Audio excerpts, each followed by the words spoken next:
Начело на амбасадата на САД во Скопје застана дотогашната заменик амбасадорка Никол Варнс како вршителка на должноста. Таа има активности на терен, но досега немала јавен настап во кој би прокоментирала случување од политичкиот живот во земјава, нешто што беше стандард за сите претходни амбасадори на САД во Македонија.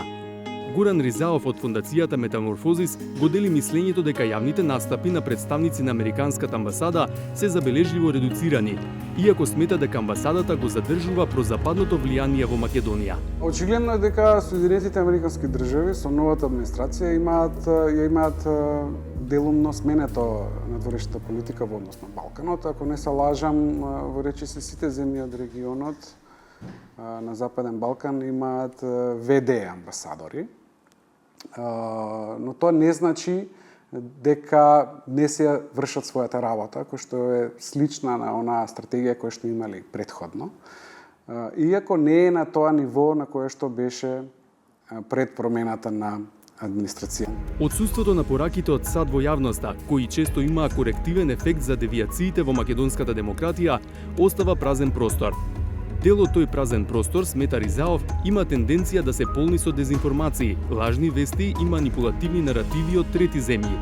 Политичкиот аналитичар Петар Арсовски се согласува дека штетните наративи и влијанија од секогаш се присутни кај нас, но додава, сега полесно пробиваат во јавниот простор поради два фактора.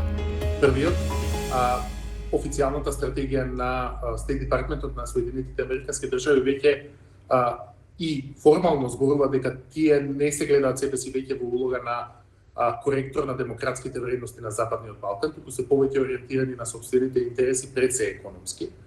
А Европската унија има криза на кредибилитет, особено после преговарачката рамка во 2022. Тие два фактора заедно создаваат еден простор во кој македонскиот јавен простор, јавен дискурс е повеќе изложен на влијанието кои секогаш постоело. Димитар Николовски од Центарот за европски стратегии Евротинк вели дека на социјалните мрежи е особено присутен антиевропскиот наратив и дезинформации поврзани со војната во Украина.